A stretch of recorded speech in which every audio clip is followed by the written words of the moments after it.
there. Subscribe to my channel. And also press this bell icon. علی بقار حضرات، مولانا روم نے میرے کان میں کہا، علامہ اشرف فاروقی صاحب کی سماعتوں کی نظر کیا، علامہ محمد بخش صاحب زندہ باد، ان کو رومی نے فرمایا کہ جس وقت دوستوں کے سامنے کچھ کہنے کا موقع ملے، دوستوں کو دین حق کی بات سمجھانے کا موقع میسر آئے تو تین باتوں کا خیال رکھنا ضروری ہے۔ ہر وہ شخص جس نے بحث کرنا ہے، تلقین کرنی ہے، تربیت کرنی ہے، اس کے لیے کم از کم تین باتوں کا خیال رکھنا ضروری ہے۔ یہ رومی نے 700 سال پہلے نصیحت فرمائی تھی۔ شاید ہر زمانے میں اس کی اہمیت اور ضرورت رہی ہے، لیکن میں یہ سمجھتا ہوں کہ موجودہ زمانے میں اس کی جتنی ضرورت ہے، جتنی مجبوری ہے اور جتنی اہمیت ہے، شاید پچھلے زمانوں میں نہ ہو۔ تکرار اس لیے کر رہا ہوں کہ یہ تین بنیادی باتیں اگر ہم نے پکڑ لی، ان پہ عمل شروع کر دیا، نقد فائدہ ہی ہوگا کہ ہمارا اپنا ضمیر مطمئن ہو جائے گا۔ ہم بھی کبھی کبھار جب تنہا بیٹھتے ہیں، لوگوں سے الگ ہو کر اپنے بارے سوچتے ہیں، اپنی سرگرمیوں کے بارے میں سوچتے ہیں، اپنی ایکٹیویٹیز دینی مذہبی جو ہم نے سالہ سال سے شروع کی ہوئی ہے، ان پر نظر ڈالتے ہیں۔ بسا اوقات بددلی اور مایوسی کا شکار ہو جاتے ہیں کہ اتنے عرصے سے تبلیغ کر رہے ہیں، اتنے عرصے سے واضح و نصیحت کا بازار گرم کر رکھا ہے، اتنے عرصے سے باوجود اس کے کہ سورسز آف انکم حاصل کرنے کے لیے ہمارے پاس بہت زیادہ ذرائع تھے، لیکن سب چیزوں کو چھوڑ کر ہم نے منبر و محراب کو سنبھالا ہوا ہے، لیکن نتائج وہ میسر نہیں آ رہے جن کی توقع اور امید تھی۔ تو میں یہ عرض کر رہا تھا کہ ان تین نصیحتوں کو اگر ہم پکڑ لیں گے، ان پہ عمل شروع کر دیں گے، تو نقد فائدہ یہ ہوگا کہ کم از کم ہمارا اپنا ضمیر مطمئن ہوگا، اور یہ بات طے ہے اور فطرت کے عین قریب ہے کہ بات کرنے والا بات کرتے ہوئے جب مطمئن ضمیر رکھتا ہے، اس کا اپنا کانسیپٹ کلیئر ہوتا ہے، اس کو اپنے گفتگو پر اعتماد اور اعتبار کا نور دکھتا نظر آتا ہے، تو پھر ہو نہیں سکتا کہ معاشرے میں اس کے اثرات ظاہر ہوں۔ آپ کو سمجھ آ رہی ہے؟ میں نہیں کرنی ہے، سمجھ آ جائے تو اچھا ہے، نہ سمجھ آ جائے تو بہرحال میرا ضمیر مطمئن ہو جائے۔ تو رومی نے 3 باتیں کہی ہیں. پہلے میں وہ سناؤں گا, اس کے بعد موضوع کے متعلقہ 2-4 باتیں کر کے ہم اختتامی دعا کی طرف روانہ ہو جائیں گے. رومی نے 3 باتیں کی ہیں.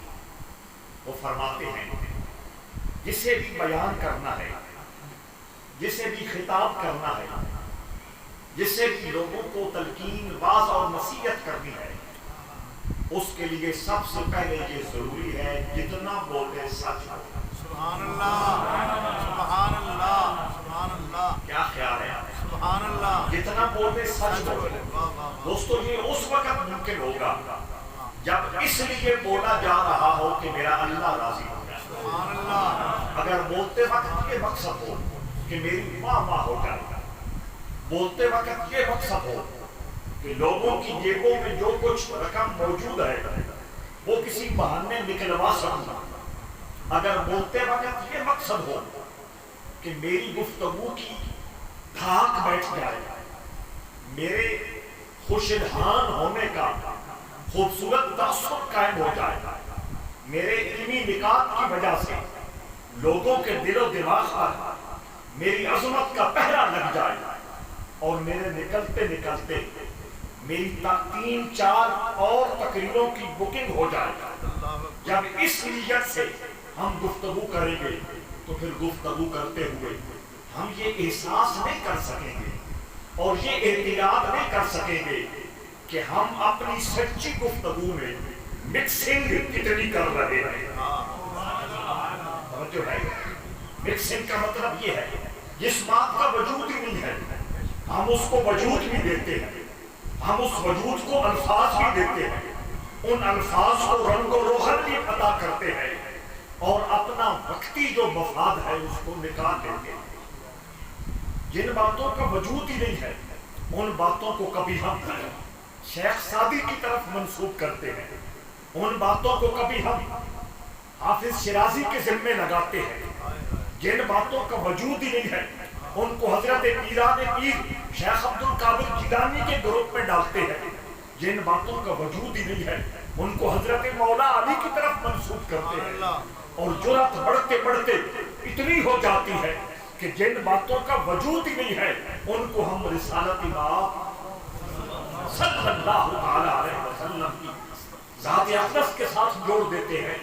اسی کو موضوع روایت کہا جاتا ہے, اسی کو گھڑی ہوئی حدیث کہا جاتا ہے. تو واپس آ جائیے. رومی نے کہا جس میں کچھ کہنا ہے, جس میں کچھ بولنا ہے, جس میں کچھ سنانا ہے, اس کے لیے ضروری ہے جتنا بولے سچ بولے, زیادہ نہ بولے. بے شک زیادہ نہ بولے, زیادہ بولنا تو ضروری نہیں ہے, زیادہ بولنے کا حکم تو نہیں ہے. حکم تو اس کے برعکس ہے کہ بندہ مومن کے ایمان کی معراج یہ ہے کہ وہ جتنا کم بولے. لیکن سارے ہی کنسپٹ الٹ ہو گئے, ساری ہی تعلیمات برعکس ہو گئی. جو جتنا بولے گا اتنا ہی معتبر ہوگا, جو جتنا ٹاکنگ میں بہت اچھا ہوگا وہ اتنا ہی مستند ہوگا. ایک شخص حضرت امام ربانی مجدد الفسانی رحمہ اللہ کی خدمت میں حاضر ہوا. آپ چپ بیٹھے تھے, چپ بیٹھے رہے. وہ چادر میں بیٹھا, اٹھ کے رخصت ہو گیا. پوچھنے والے نے پوچھا, بزرگوں کے پاس گئے تھے, اللہ والوں کے پاس گئے تھے, کیسے پایا؟ ان کا رویہ کیسا, ان کی اخلاق کیسے, ان کے باطنی مقام کو کیا جانا, ان کے رفعت روحانی کے بارے میں تو نے کیا سمجھا؟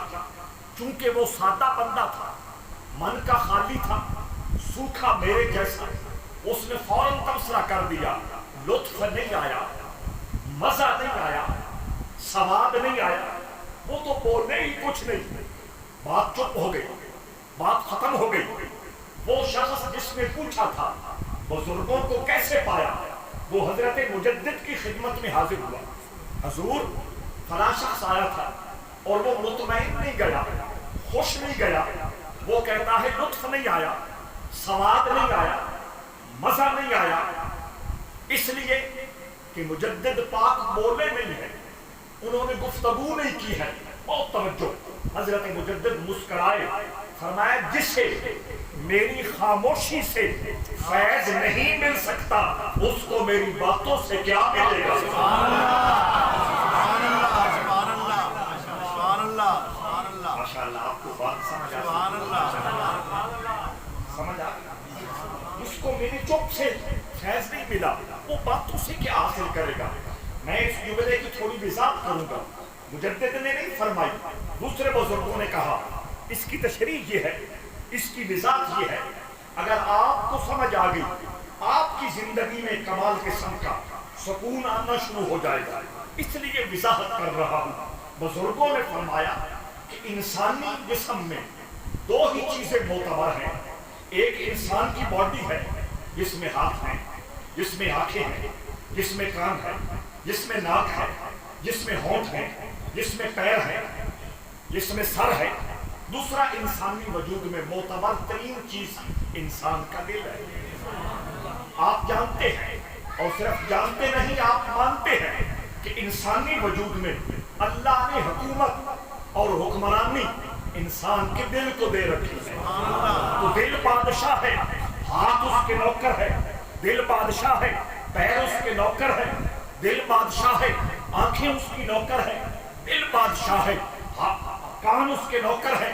دل بادشاہ ہے، ہونٹ زبان اس کی نوکر ہے. تو سارے باقی اعضاء نوکر ہے، دل بادشاہ ہے. اب آپ فیصلہ کیجئے بادشاہ کی بات معتبر ہے یا نوکروں کی بات معتبر ہے؟ اور انسان جس وقت چپ کر کے بیٹھا ہوتا ہے اس وقت دل کلام کر رہا ہے. جس وقت انسان خاموش بیٹھا ہوتا ہے دل محو گفتگو ہوتا ہے، دل بول رہا ہوتا ہے. تو عربوں نے کہا تھا کلام الملوک ملوک الکلام، کہ بادشاہوں کا بادشاہ، کلاموں کا بادشاہ، باتوں کا بادشاہ، گفتگو کا بادشاہ کون ہے؟ فرمایا بادشاہ کی گفتگو باتوں کی بادشاہ ہوا کرتی ہے. سبحان اللہ. اسی لیے اللہ کے حبیب صلی اللہ تعالیٰ علیہ وسلم نے فرمایا اس سکوت سلامت، چپ رہنے میں سلامتی. چپ رہنے میں سلامتی ہے. سیدنا انس رضی اللہ تعالیٰ عنہ ایک مقام پہ ارشاد فرماتے ہیں کہ اگر ایمان کو 10 حصوں میں تقسیم کر دیا جائے کہ 10 سیڑھیاں ہیں جن پہ چڑھنا ہے آگے ایمان کی مراد پا جانی ہے، تو حضرت انس رضی اللہ تعالیٰ عنہ فرماتے ہیں کہ اللہ نے 1 درجہ روزے میں رکھا ہے، 9 درجے خاموشی میں رکھے ہیں. اور ہماری زبان کو کیا ہو گیا؟ اتنی پیدل ہو گئی ہے کہ اس کو وقت ہی نہیں چپ کرنے کا، اس کو وقت ہی نہیں، ہوش ہی نہیں. ہر وقت گر، ہر وقت بر. کبھی اس کے بارے میں تبصرہ، کبھی اس پہ تانے، کبھی اس کے بارے میں کومنٹس، کبھی اس کو چھیل رہی ہے، کبھی اس کو چھیل رہی ہے. تو دوستان عزیز وقار، رومی نے اس نقطے کو سمجھاتے ہوئے صدیوں پہلے کہہ دیا تھا کہ جس نے کچھ بولنا ہو، جس نے لوگوں کو کچھ سمجھانا ہو، جس نے لوگوں کی فکری طہارت کی ذمہ داری اٹھا رکھی ہو، اس کے لیے سب سے پہلے ضروری ہے کہ وہ جتنا بولے سچ بولے. سبحان اللہ سبحان اللہ سبحان اللہ. گھنٹہ نہ بولے، آدھا گھنٹہ بول لے، 15 منٹ بول لے، لیکن جتنا سچ ہوگا فیض اسی کا جاری ہوگا. باقی سب وقت کا ضیاع ہوگا اور باقی ساری نحوستوں کا سبب بنے گا. تو سنو، رومی نے کہا سب سے پہلے یہ ضروری ہے کہ جتنا بولے سچ بولے. اور دوسرا گن اور دوسرا نقطہ اور دوسری بات حکمت رومی نے مجھے اور آپ کو یہ سمجھائی ہے کہ جس میں کچھ کہنا ہو، جس میں کچھ بولنا ہو، جس میں لوگوں کو کچھ سکھانا ہو، یہاں اس کے لیے ضروری ہے کہ سچ بولے. وہاں یہ بھی ضروری ہے کہ بولتے وقت سمجھے، بولتے وقت ہوش کرے اور بولتے وقت اس حقیقت کو جاننے کی کوشش کرے کہ جہاں میں بول رہا ہوں اس بولنے کی ضرورت ہے یا نہیں ہے. سبحان اللہ سبحان اللہ سبحان اللہ سبحان اللہ. کاش یہاں بیٹھنے والے لوگوں کو اس حکمت کا نور نصیب ہو جائے. سینکڑوں نہیں ہزاروں اختلافات اور فتنے سسری کی طرح دب کے رہ جائیں، لیکن کہیں کیا؟ بولنے والا شعور نہیں رکھتا، بولنے والا حکمت و بصیرت کے نور سے عالی اور خالی ہے. اس نے ہوا کے ساتھ چلنا ہوتا ہے کہ ماحول میں کون سا موضوع زیادہ دلکش سمجھا جا رہا ہے، ماحول میں کون سا موضوع ایسا ہے جس پہ لوگوں کی توجہ زیادہ ہے. ہرگز نہیں. اللہ کے پیارے بندوں نے ہمیشہ ہمیں یہی بتایا ہے، ہمیشہ ہمیں یہ سمجھایا ہے. اس نقطے کو بٹھاؤ اپنے ذہنوں میں. مختلف دوست تشریف فرما ہوں گے جو مختلف مساجد سے آئے ہوں گے. مساجد کی انتظامیہ سے ان کا تعلق ہوگا یا مساجد کی انتظامیہ سے ان کے رشتہ داری اور دوستی ہوگی، وہ ان پہ اثر انداز ہو سکتے ہوں گے. اس نقطے کو سمجھیں اور اس نقطے کو آگے سمجھائیں. فرمایا جو بولنے والا ہے اس کے لیے ضروری ہے کہ وہ دیکھے، وہ یہ سمجھے، وہ اس حکمت کو جانے کہ جو بولنا ہے اس کی ضرورت بھی ہے یا نہیں. بزرگوں نے فرمایا، میں یہ کہنے لگا تھا، بزرگوں نے فرمایا لوگوں کی ڈیمانڈ پہ نہ جاؤ، ان کی اندر کی جو ضرورت ہے اس کا خیال رکھو. لیکن جب میرے جیسی باتیں ہوں گی کون خوش ہوگا، کون نعرے لگائے گا، کون اچھل اچھل کے عجیب قسم کی حرکتیں کر کے اللہ کے گھر کے تقدس کو اور ان نوری محافل کو پامال کر کے یہ بتائے گا کہ فلاں تو بڑا وقت ہو گیا ہے. اگر یہ باتیں ہوں تو کون جیبوں سے پیسے نکالے گا؟ اگر یہ باتیں ہوں تو کس طرح مقررین کی ڈائریاں تاریخوں سے بھر جائیں گی؟ خدا کے لیے ان کو اگر ہوش نہیں ہے آپ تو کر سکتے ہیں. سبحان اللہ، سبحان اللہ. آپ کے سینے میں تو احساس رکھنے والا دل ہے، آپ کا ضمیر تو ابھی بیدار اور جاگ رہا ہے، آپ کا ضمیر تو ابھی قرآن اور حدیث کے انوار و تجلیات کی رمجھم اپنے اوپر برسانے کے لیے آمادہ اور تیار ہے. تو توجہ فرمائیے، ایسے لوگوں سے رشتہ بنائیے، ایسے لوگوں سے تعلق بنائیے، ایسے لوگوں کی مجالس اور محافل میں جاننے کا شوق اپنائیے اور ایسے لوگوں کو اپنی محافل میں بلائیے جو وقت کی ڈیمانڈ کو نہیں، میری اور آپ کی فکری اور روحانی جو بیماری ہے اس کا علاج جانتے بھی ہو اور اس علاج کی تشخیص کر کے اس کا علاج کا نسخہ بھی بتا سکنے کی اہلیت اور طاقت سبحان اللہ، سبحان اللہ. ورنہ جتنا خرچ کر لو گے، ہزاروں لاکھوں کروڑوں روپے مجالس اور محافل پہ خرچ کر لو گے، رزلٹ کوئی نہیں آئے گا، نتیجہ کوئی نہیں آئے گا. اور آپ یقیناً ایسی باتیں سن کر اتفاق کرتے ہو کہ مجالس زیادہ ہے، محافل زیادہ ہے، شور شرابہ زیادہ ہے، ہر گلی کی نکڑ پر ہر روز لاکھوں روپے خرچ کر کے مجالس اور محافل کا اہتمام ہو رہا ہے. لیکن آپ جانتے ہیں نتیجہ زیرو ہے، نتیجہ صفر ہے.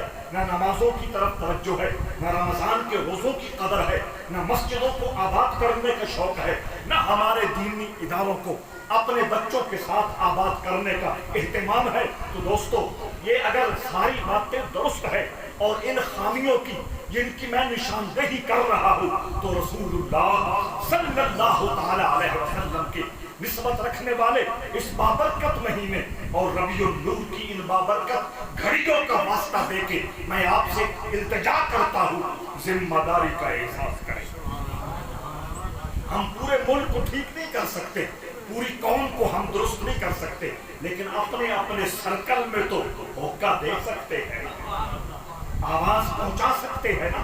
تو خیر بات لمبی ہو رہی ہے. میں یہ کہہ رہا تھا رومی نے کہا جو بولنا ہے وہ سچ بولنا ہے. دوسرا یہ کہا کہ جو بولنا ہے دیکھ لے یہاں بولنے کی ضرورت بھی ہے کہ نہیں. لیکن کیا کروں، میں کیا کروں؟ میرے پاس معلومات نہیں ہے، میرے پاس وافر علم نہیں ہے، میرے پاس وافر مطالعہ نہیں ہے. میں نے فلاں ماہانہ رسالے سے ایک مضمون دیکھ کے اپنی تقریر تیار کر لینی ہے، میں نے فلاں کیسٹ سن کر اپنا موضوع تیار کر لینا ہے، اور جو میں تیار کر چکا ہوں بس اس کو مسلط کرنا آپ پر میری ذمہ داری ہو گئی. آپ کو اس سے دلچسپی ہے یا نہیں؟ آپ کو اس کی ضرورت ہے یا نہیں؟ آپ کو اس کا روحانی فائدہ ہے یا نہیں؟ میرا ٹائم پاس ہو جائے گا. تو دوستو رومی نے صدیوں پہلے مجھے یہ بات سمجھا دی. جو بولنا ہے سچ بولنا ہے، دوسرا یہ دیکھنا ہے کہ لوگوں کی ایمانی ضرورت کیا ہے، لوگوں کی روحانی ضرورت کیا ہے، لوگوں کی فکری ضرورت کیا ہے۔ معاشرے میں ایسی خامی، معاشرے میں ایسا کوئی عیب والا کام جو اکثریت کر رہی ہے، اس کی طرف توجہ دی جائے، اس کے عیب کو ظاہر کیا جائے، اس خامی کو پیش کیا جائے، قرآن و حدیث کی روشنی میں بتایا جائے کہ اس سے بچ جاؤ گے، دنیا بھی کامیاب ہو جائے گی، آخرت بھی سنور جائے گی۔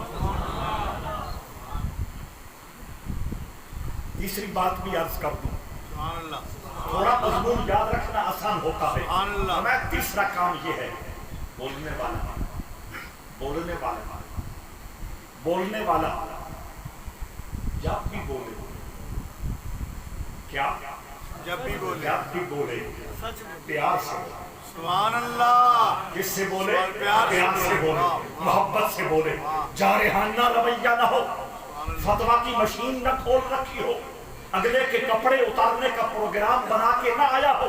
کیا یہ سب کچھ نہیں ہو رہا جس کا نقصان پوری امت بھگت رہی ہے؟ اور بالخصوص میرا مسلک، میرا مشرب جو مسلک حق ہے، جو مشرب سچ ہے، اس پر اللہ کی طرف سے عجیب آزمائش اور امتحان آ گیا ہے۔ لوگ پتہ نہیں کس حالت میں رسول اللہ کے منبر پہ بیٹھ کے اتنا بڑا منہ کھول کھول کے فریق پر برستے ہیں، گالیاں نکالتے ہیں، اس کی عزت کو اچھالتے ہیں، اس کی پگڑیوں کو گراتے ہیں، اور فریق مخالف کو جھوٹا ثابت کرنے کے لیے، جھوٹا تو بہت چھوٹا لیول ہے، کافر اور مشرک ثابت کرنے کے لیے پتہ نہیں کس کس لب و لہجے کا سہارا لیتے ہیں۔ شاید رومی 700 سال پہلے یہ منظر نامہ تک رہا تھا، اس نے کہا او رسول اللہ کے منبر پر بیٹھنے والوں، اس بات کو یاد رکھنا، اگر اپنی بات کو پرتاثیر بنانا چاہتے ہو، اگر اپنی گفتگو میں خوشبو رچی بسی دیکھنا چاہتے ہو، اگر اپنے مضمون کو لوگوں کے دلوں کے پر اترتے ہوئے قرآن کی نزول کی طرح دیکھنا چاہتے ہو، تو پھر یاد رکھنا، جب بھی بولو سچ بولو، جب بھی بولو ضرورت کا بولو، اور جب بھی بولو محبت سے بولو۔ سبحان اللہ، سبحان اللہ۔ سید نصیر الدین نصیر نے کہا تھا، لہجے میں گر رس ہو تو دو بول بہت ہے، سبحان اللہ۔ لہجے میں گر رس ہو تو دو بول بہت ہے، انسان کو رہتی ہے محبت کی زبان یاد۔ کوئی کپڑوں پہ نہیں نچھاور ہوتا، کوئی قیمتی جوتوں پہ نثار نہیں ہوتا، کوئی بڑی گاڑی سے متاثر نہیں ہوتا۔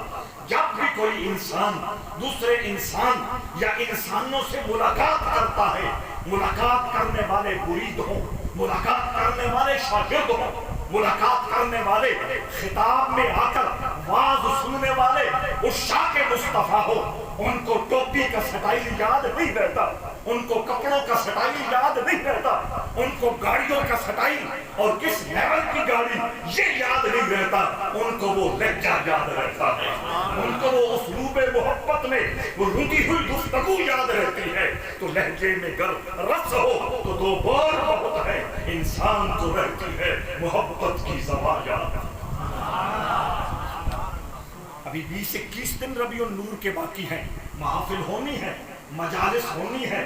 میں جو تصویر آپ کے سامنے رکھ کے جا رہا ہوں آپ دیکھتے جائیے، اور جہاں جہاں آپ کا اثر ہو، جہاں جہاں آپ ہمت کر سکیں، اس خوبصورت ماحول کو اور خوبصورت بنانے کے لیے اپنا حصہ ضرور ڈالیں۔ سبحان اللہ۔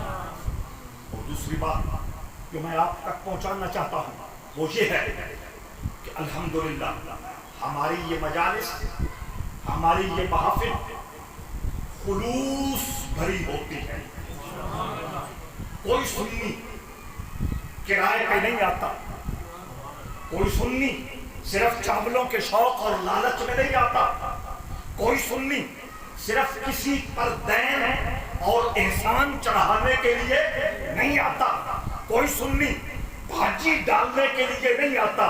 نہیں، لوگ اپنے اپنے کاموں میں مصروف ہوتے ہیں، اپنے اپنے گھروں میں آرام فرما ہوتے ہیں، اپنے اپنے بزنس اور تجارت میں لگے ہوتے ہیں، ان کی نظر اشتہار پہ پڑتی ہے، ان کے کانوں میں اعلان کی آواز ٹکراتی ہے کہ آج فلاں مسجد میں فلاں مقام پر ایک محفل سج رہی ہے جس کی نسبت میرے رسول کی ذات کے ساتھ، بغیر خرچ کے، بغیر کرائے کے، بغیر کسی پہ احسان چڑھائے کے بندہ خود بخود مینج کرتا ہے کہ اتنے بجے محفل ہے، اتنے بجے حضور کا ذکر ہوگا، میں اپنا کام ختم کر لوں، میں اپنی مصروفیت کو سمیٹ لوں، میں کل کر لوں گا، جلدی کر لوں گا، اور وہ اس مجلس میں حاضر ہو جاتا ہے۔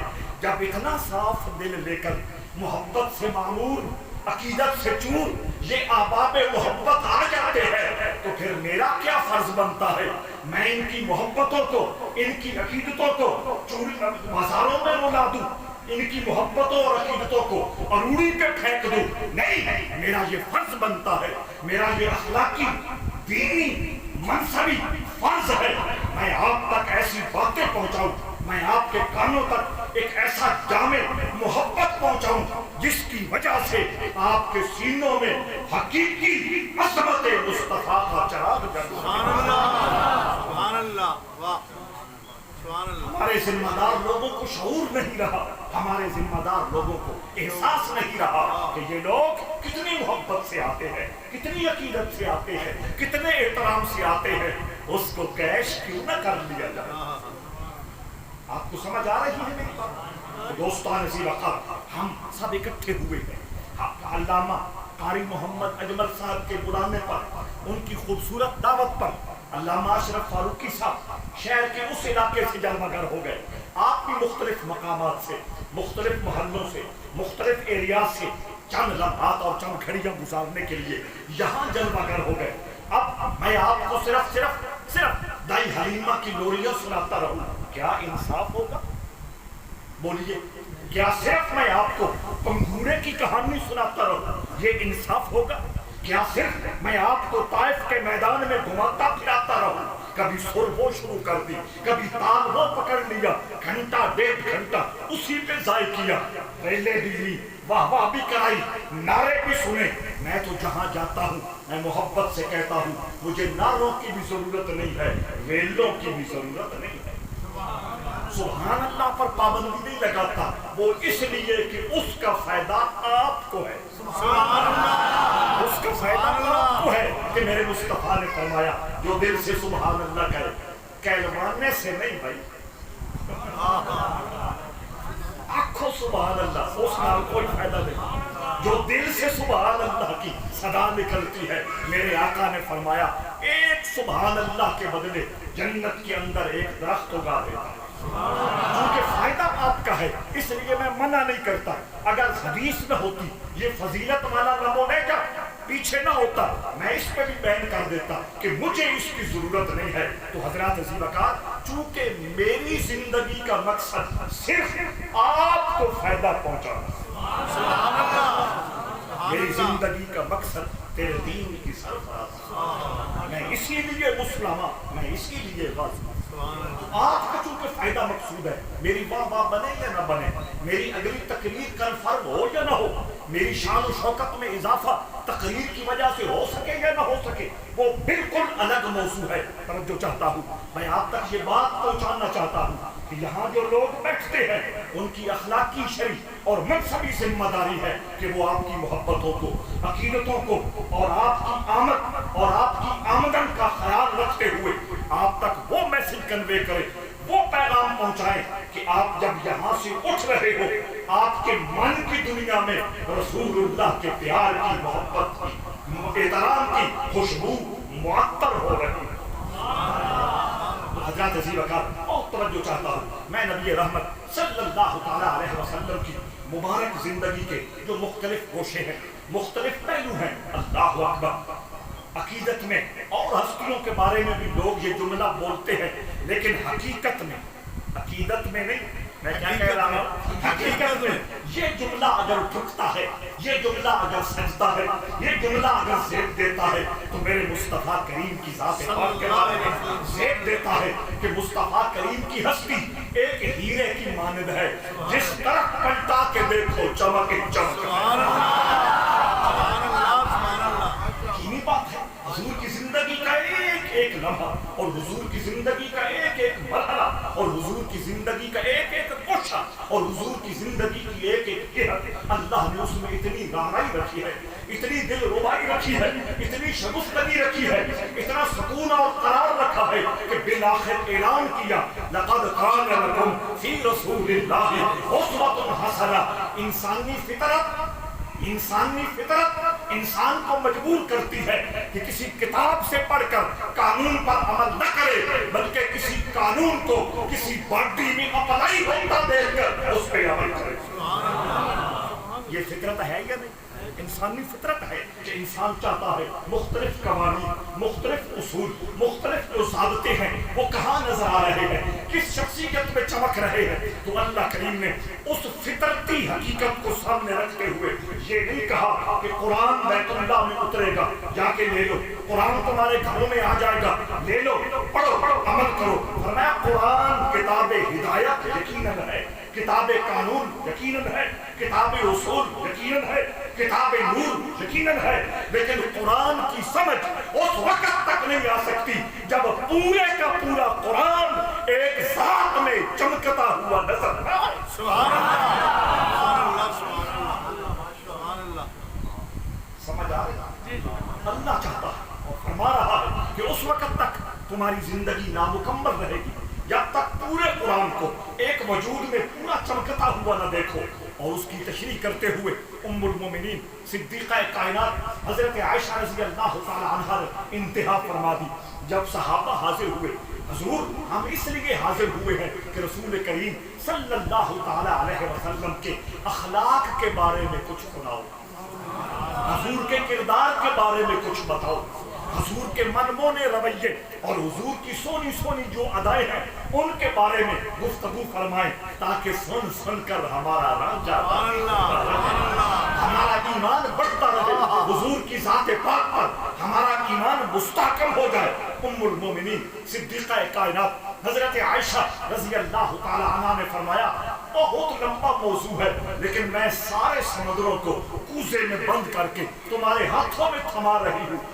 اللہ فرماتا ہے وَإِنَّكَ لَعَلَىٰ خُلُقٍ عَظِيمٍ۔ اللہ فرماتا ہے کہ مصطفیٰ کریم اخلاق والے نہیں ہیں بلکہ اخلاق ایک سواری ہے، مصطفیٰ اس کے سوار ہے۔ ام المومنین فرماتی ہیں اس کی تشریح یہ ہے کأن خلقہ القرآن۔ حضرت عائشہ نے فرمایا سارے کا سارا قرآن اگر چمکتا ہوا کسی مخلوق میں اور کسی وجود میں دیکھنا چاہتے ہو تو مصطفیٰ کی ذات۔ سبحان اللہ۔ اب آپ کو سمجھ آ گئی؟ اس لیے اللہ نے فرمایا لقد کان لکم فی رسول اللہ اسوۃ حسنہ کہ مخلوق میں ایک میرے مصطفیٰ ہی وہ ہستی ہے جن کو اگر تم فالو کرو گے، جن کی تابعداری کرو گے، جن کی انمٹ اطاعت کرو گے، ان کے چلے ہوئے راستے اور ان کے کہے ہوئے فرمان کو اختیار کر لو گے تو فرمایا پھر تم چھوٹے موٹے مولوی کاری پیر نہیں رہو گے۔ یحببکم اللہ، اللہ تمہیں اپنے محبوبوں کی جماعت میں شامل فرما دے۔ سبحان اللہ سبحان اللہ۔ آپ کو سمجھ آ رہا ہے؟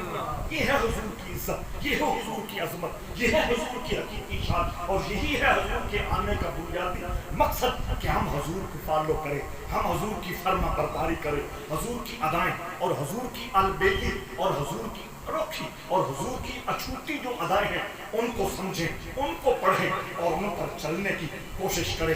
بہت لمبا موضوع ہے، ایک سمندر سے بھی زیادہ، اس کے کوئی کنارہ نہیں ہے، اس کی کوئی انتہا نہیں ہے۔ میں صرف ایک بات عرض کر کے چھیڑ کے پھر سمیٹ کے اپنی گفتگو کو ختم کر رہا ہوں۔ رحمت دو عالم صلی اللہ تعالی علیہ وسلم کو اللہ نے سخی بھی بنایا، مصطفیٰ کریم کو اللہ نے بردبار اور غصہ برداشت کرنے والا بھی بنایا۔ اللہ نے مصطفیٰ کریم کو صاحب حیا بھی بنایا. اللہ نے مصطفیٰ کریم صلی اللہ تعالیٰ علیہ وسلم کو معاف کرنے والا بھی بنایا. اللہ کریم نے مصطفیٰ کریم صلی اللہ تعالیٰ علیہ وسلم کو جو میں آج کی مختصر مجلس میں عرض کرنے لگا ہوں وہ یہ ہے کہ اللہ نے سر کے بالوں سے لے کر پیروں کے تلووں تک اپنے مصطفیٰ کو محبت بنایا. محبت کی معاشرے کو ضرورت ہے یا نہیں؟ اس محبت کی کمی ہے جس کی وجہ سے بھائی بھائی سے جدا ہے. محبت کی کمی ہے ماں باپ سے اولاد کا رشتہ ٹوٹ چکا ہے. محبت کی کمی ہے فیملی میں کرائسس ہے, گھروں کے اندر اختلافات ہیں. محبت کی کمی ہے بازار میں فساد فتنہ ہر وقت اس کا خطرہ موجود ہے. محبت کی کمی ہے آیان سلطنت حکمران جو ہے وہ آپس میں بغض عداوت اور جیلسی کے جراثیم چلا اختیار کر کے ایک دوسرے کی ٹانگیں کھینچ کھینچ کر عوام کو کس مصیبت میں ڈال رہے ہیں. آئیے ہم حضور علیہ السلام کی اس ولادت کے موقع پر حضور کی مبارک زندگی کا یہ جو ایک نرالا پہلو ہے, حضور محبت ہے, حضور سراسر پیار ہے, حضور سراسر محبت ہے. اللہ نے کس طرح حضور کے خلیل کو محبت میں گونج کر اس کائنات کے اندر حضور کی جلوہ گری فرمائی تھی. اللہ اکبر. نبی رحمت صلی اللہ تعالیٰ علیہ وسلم کی خدمت میں ایک بچہ حاضر ہوا, اس کا نام زید تھا. وہ گھر سے گم ہوا. گم ہونے کے بعد پھر کسی کے ہاتھ لگا, اس نے غلام بنا کر بیچ دیا. ادھر بکا ادھر بکا ادھر بکا, بکتے بکتے مکہ مکرمہ میں آ گیا. سیدہ خدیجہ الکبریٰ رضی اللہ تعالی عنہا نے اس کو خرید لیا. اسے خریدا, آگے نہیں بیچا. مصطفیٰ کریم نے کہا یہ میری نظر رحمت کے سائے تلے رہے گا, یہ گھر کی ڈیوٹی کرے گا, یہ گھر میں رہے گا, یہ خدمت کرے گا. حضرت سیدہ خدیجہ الکبریٰ رضی اللہ تعالی عنہا نے عرض کی حضور جو آپ کی منشا ہے, جو آپ کی مرضی ہے, جو آپ کی چاہت ہے, سپردم تو بمایائے سپردم تو بمایائے خیشرا. پرانے لہجے میں خیش پڑھتے تھے, اب ایرانی نئے لہجے میں پڑھتے ہیں سپردم تو نہیں سپردم تو, سپردم تو بمایائے خیش نہیں خیشرا. وہ معروف پڑھ رہے ہیں سپردم تو بمایائے خیشرا تو دانی حساب کمو بیشرا. شاعر کہتا ہے کہ میں نے یا رسول اللہ اپنا سب کچھ چھوٹا ہے یا بڑا, کمزور ہے یا قیمتی, سفید ہے یا سیاہ, جو کچھ ہے میں نے آپ کی بارگاہ میں پیش کر دیا. اب آپ جانے, آپ کا کرم جانے, آپ کی نجبانی جانے, آپ کی بندہ نوازی جانے, آپ کی رحمت جانے. جہاں مجھے رکھے میں وہاں رہنے کے لیے تیار ہوں. تو ام المومنین سیدہ خدیجہ الکبریٰ رضی اللہ تعالی عنہا نے اسی اسلوب میں کہا کہ یا رسول اللہ آپ جو چاہیں وہ مختار ہے, جو چاہیں آپ کریں. زید کو حضور نے اپنے دست شفقت کے نیچے رکھ لیا, گھر میں ڈیوٹی کرتا, حضور کی ذاتی خدمت کرتا. وقت گزرتا گیا گزرتا گیا گزرتا گیا. ایک دن مکہ میں ایسا طلوع ہوا کہ زید کا والد آ گیا, چچا بھی اس کے ساتھ ہے. ان کو پکی خبر مل گئی تھی زید مکہ میں ہے اور اب محمد ابن عبداللہ ہاشمی جوان کے گھر ہے. پکی خبر تھی, ایڈریس بھی مکمل پتا تھا. حضور کے در دولت پہ حاضر ہو گئے. عرض کی یا رسول اللہ یا محمد کہا. حضور کو اس رسالت کے حوالے سے تو ابھی نہیں جانتے تھے. یا محمد کہا کہ ہمارا بیٹا ہے اور آپ ہمیں واپس کر دیجئے. اور یہ کہہ کے بہت زبردست خطیر رقم, بہت بھاری رقم نکال کے حضور کے سامنے پیش کی. یہ قبول کر لیجئے اور ہمارا بیٹا ہمیں واپس کر دیجئے. حضور نے پیسے کو ہاتھ نہیں لگایا, حضور نے اس رقم کو ہاتھ نہیں لگایا. یہاں رک کے کچھ چیزیں سیکھنی ہے. کچھ سمجھ آ رہی ہے کہ نہیں آ رہی؟ یہ مرحلے ہوتے ہیں, یہ لمحے ہوتے ہیں جہاں انسان کا امتحان ہوتا ہے. اگر وہاں میرے جیسا کوئی عامی انسان ہوتا, وہاں اگر میرے جیسا کوئی دنیا دار مزاج انسان ہوتا, وہاں میرے جیسا اگر کوئی حریص اور لالچی انسان ہوتا, وہ ایک لمحے میں اپنے اندر کی کائنات بدل کے رکھ دیتا کہ ہمیں بچے سے کیا ہے, ہمیں اس لڑکے سے کیا ہے, نہ آگے کا پتہ ہے نہ پیچھے کا پتہ ہے, ہمیں کیا کون ہے کہاں سے آیا ہے, نوکر ہی تو ہے غلام ہی تو ہے, اس کو واپس کرتے ہیں. اتنا بڑا لفافہ. سبحان اللہ. سمجھ آ رہی ہے کیا؟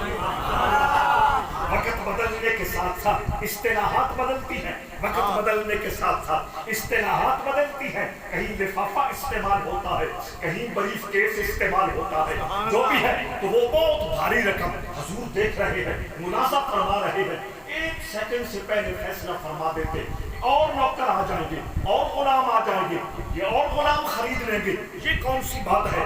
لیکن نہیں، تاجدار کائنات نے اس موقع پر جو فیصلہ فرمایا امت کے لیے اس میں بہت بڑا سبق ہے، امت کے لیے اس میں بہت بڑی تعلیم ہے۔ ایک طرف انسان کی انسانیت ہے، دوسری طرف دولت کا لالچ ہے، دوسری طرف پیسے کا پیار ہے۔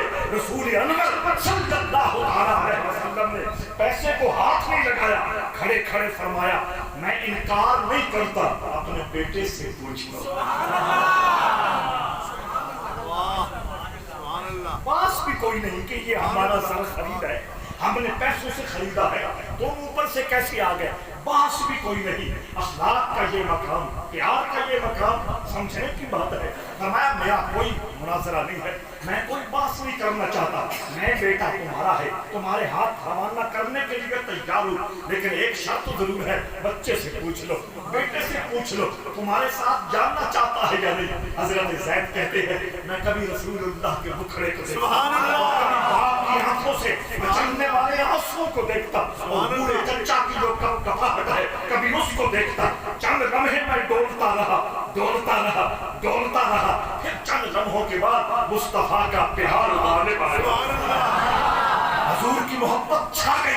میں نے والد محترم سے کہا ابو جان میں آپ سے ملتا رہوں گا، آتا بھی رہوں گا، آپ بھی آتے رہیں گے، جاتا رہوں گا، آتا رہوں گا، خدمت کرتا رہوں گا، ڈیوٹیاں اپنی طاقت کے مطابق دیتا رہوں گا، لیکن میں مصطفیٰ کے دروازے سے سبحان اللہ۔ آپ کو کچھ سمجھ آ رہی ہے؟ اور یہاں صرف سبحان اللہ کہہ کے میری حوصلہ افزائی نہیں کرنی، صبح اپنے گھر جا کے اپنی دکانوں کے ملازموں کو اور دفتر کے ملازموں کے حوالے سے اپنے رویے میں تبدیلی لانی ہے، اپنے رویے میں تبدیلی لانی ہے۔ کلاس 4 کے لوگ اداروں میں موجود نہیں ہیں، دکانوں پہ خدمتگار موجود نہیں ہے، گھروں میں خدمتگار موجود نہیں ہے، ہمارا ان سے رویہ کیسا ہے، ہمارا ان سے بیہیویئر کیسا ہے۔ ہم تھوڑا سا ادھر ہو جائیں، کوئی شریک آ کے بیٹھ جائے، وہ تھوڑا سا ہمارے نوکر کو چھوڑ دے، چھیڑ دے، نوکر کیا کیا تبصرے کرتا ہے، کیا کیا گلے کرتا ہے، کتنا کچھ ہمارا اتار کے ان دوستوں کے سامنے رکھ دیتا ہے، اور ادھر رسول اللہ کا رویہ۔ آپ کو سمجھ آ رہا ہے؟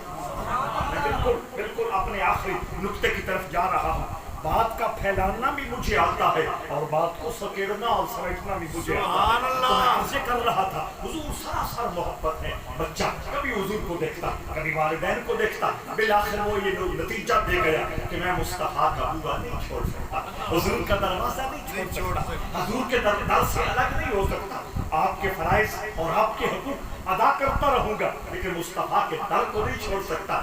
یہ حضرت زید رضی اللہ تعالیٰ عنہ حضور کی بارگاہ میں حضور کی مہربانیوں کی وجہ سے، بندہ نوازیوں کی وجہ سے، کرم نوازیوں کی وجہ سے، شفقتوں کی انتہا کی وجہ سے اتنا دل ربا ہو گئے کہ پورے قرآن میں کسی صحابی کا نام لے کر اللہ نے ذکر نہیں کیا۔ اگر کسی بائی نیم کسی صحابی کا نام قرآن میں آیا ہے تو وہ حضرت زید کا آیا ہے۔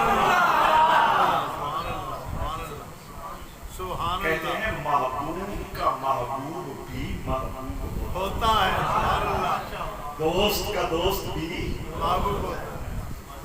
توجہ چاہتا ہوں، اور یہ کرم نوازی، یہ بندہ نوازی، یہ لاجپالی ابھی اختتام کو نہیں پہنچی۔ حضرت زید کے بیٹے اسامہ تھے، حضرات گرامی قدر سرکار دو عالم صلی اللہ تعالی علیہ وسلم آخری دن گزار رہے ہیں۔ آپ کے مزاج پر بیماری کا اثر خاصا غالب ہو چکا ہے، اور حضور نے گفتگو کا سلسلہ روک دیا ہے۔ حضور زیادہ باتیں نہیں فرما رہے، کوئی 10 گھنٹوں کے بعد کوئی ایک جملہ بولتے تھے، اللہ اکبر۔ ان گھڑیوں میں،